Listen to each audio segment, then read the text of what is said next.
ونستغفره ونعوذ بالله من شرور أنفسنا وسيئات أعمالنا من يهده الله فلا مضل له ومن يضلل فلا هادي له أشهد أن لا إله إلا الله وحده لا شريك له وأشهد أن محمدا عبده ورسوله صلى الله عليه وعلى آله وصحبه ومن سار على نهجه وتمسك بسنته إلى يوم الدين يا أيها الذين آمنوا اتقوا الله حق تقاته ولا تموتن إلا وأنتم مسلمون وقال عز من قائل يا أيها الذين آمنوا اتقوا الله وقولوا قولا سديدا يصلح لكم أعمالكم ويغفر لكم ذنوبكم ومن يطع الله ورسوله فقد فاز فوزا عظيما أما بعد فإن أصدق الحديث كتاب الله وخير الهدى هدى النبي صلى الله عليه وعلى آله وسلم وشر الأمور محدثاتها فإن كل محدثة بدعة وكل بدعة ضلالة وكل ضلالة في النار. Ma'asyiral muslimin, sidang Jumat rahimani wa rahimakumullah. Rasulullah sallallahu alaihi wasallam itu manusia terbaik. Rasulullah sallallahu alaihi wasallam diutus oleh Allah Subhanahu wa taala untuk menyampaikan risalah agama Islam. Dan di antara kenikmatan yang paling terbesar ketika Allah Subhanahu wa taala mengutus Rasulullah sallallahu alaihi wasallam di tengah-tengah kita. Sebagaimana Allah Subhanahu wa taala berfirman, "Laqad manna Allahu 'alal mu'minin إذ بعث فيهم رسولا من أنفسهم يتلو عليهم آياتك ويعلمهم الكتاب والحكمة ويعلمكم ما لم تكونوا تعلمون."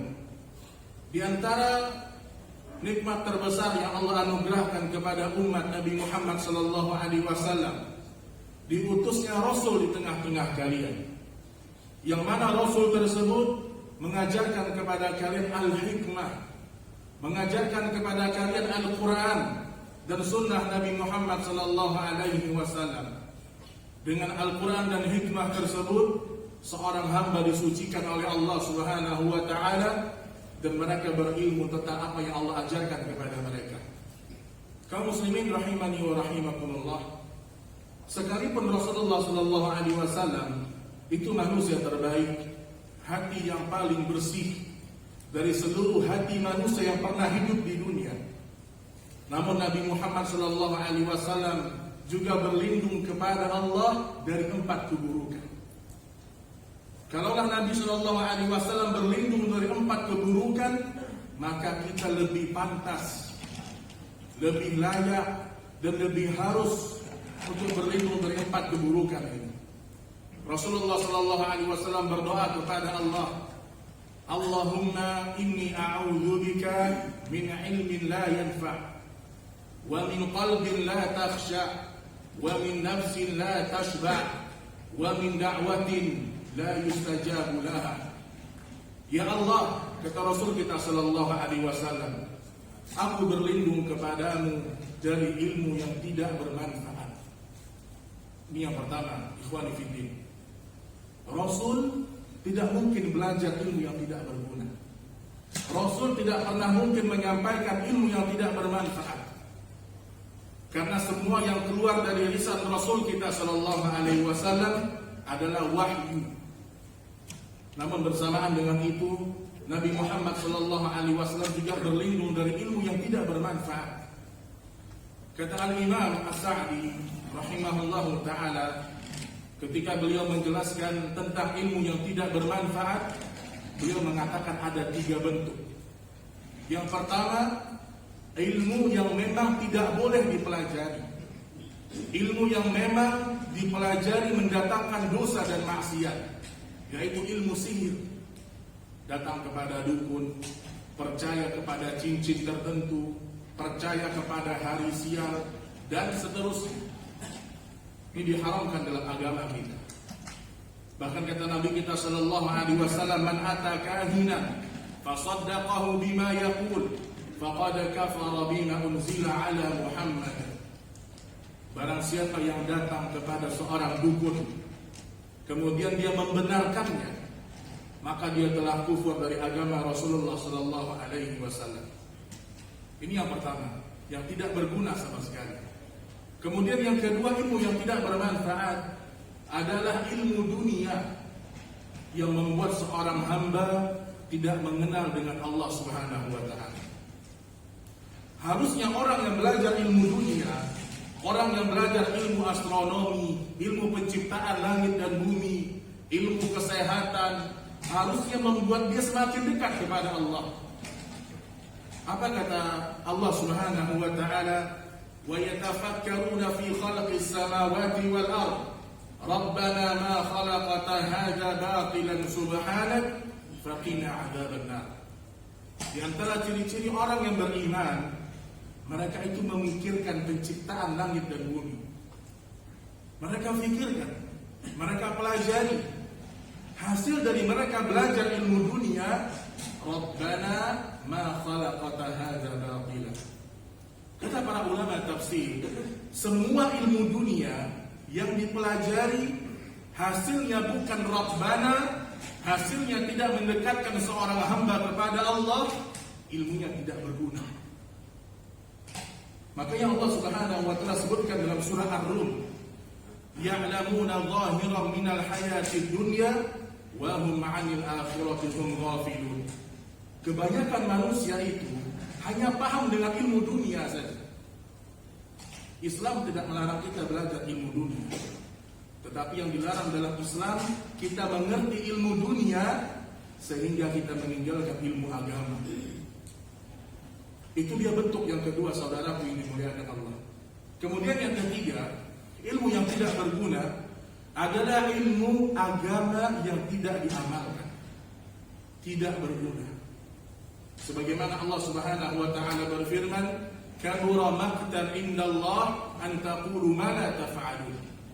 Besar kemurkaan Allah kepada orang-orang yang mengetahui ilmu namun mereka tidak mengamalkannya.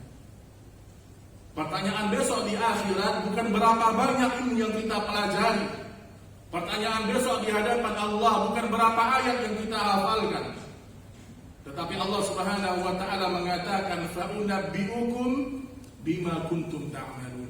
Aku akan tanyakan kepada kalian, aku akan beritahukan kepada kalian tentang amal-amal yang pernah kalian kerjakan selama di dunia. Aqulu qawli hadza innahu huwal ghafurur rahman.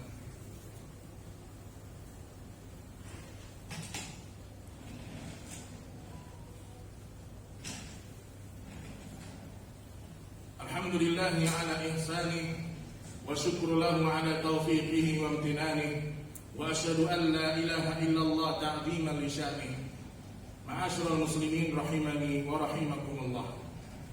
Kemudian keburukan yang kedua yang Nabi berlindung darinya, wa min qalbin la takhsha, dari hati yang tidak pernah khusyuk.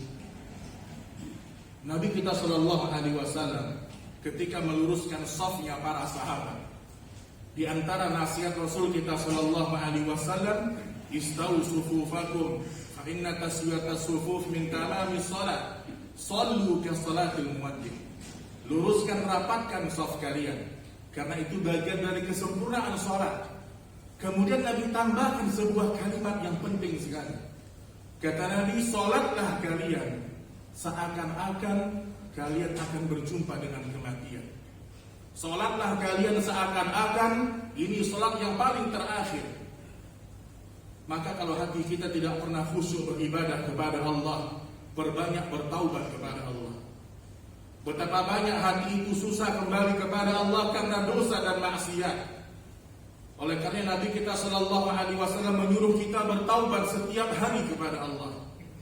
Dan Allah Subhanahu wa taala dengan rahmat dan kasih sayangnya selalu mengampunkan orang-orang yang sungguh-sungguh dalam bertaubat.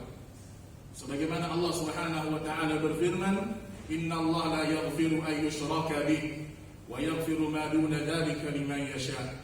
Sesungguhnya Allah mengampunkan semua dosa melainkan dosa syirik.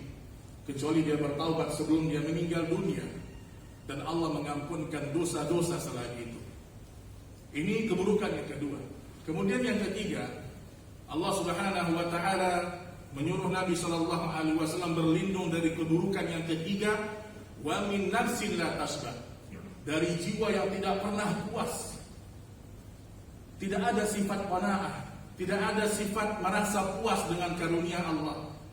Ada orang hidupnya selalu merasa kurang.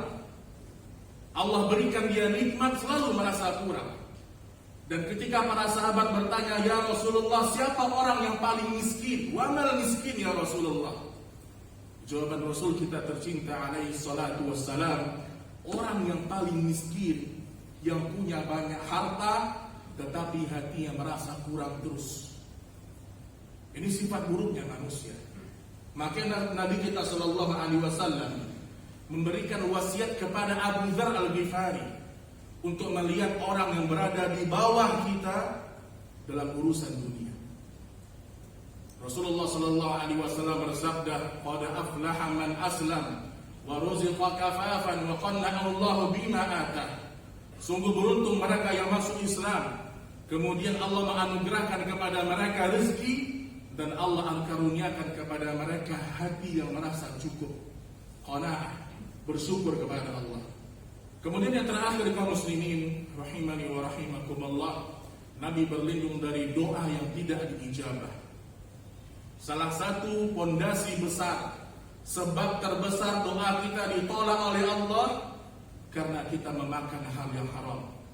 Penghasilan kita dari penghasilan yang haram, tunggangan kita, kendaraan kita dari sumber yang haram. Fa anna yustajabu lidzalik? Bagaimana Allah mengabulkan doa seorang hamba? Allahumma shalli ala Muhammad wa ala ali Muhammad kama shallaita ala Ibrahim wa ala ali Ibrahim innaka Hamidum Majid, wa barik ala Muhammad wa ala ali Muhammad kama barakta ala Ibrahim wa ala ali Ibrahim innaka Hamidum Majid. Allahumma ighfir lil muslimina wal muslimat wal mu'minina wal mu'minat al ahya'i minhum wal amwat innaka sami'un qaribun mujibu da'wati ya qadiyal hajat. Rabbana atina fid dunya hasanah wa fil akhirati hasanah wa qina adzabannar. Wa sallallahu ala nabiyyina Muhammad wa akhiru da'wana alhamdulillahi rabbil alamin.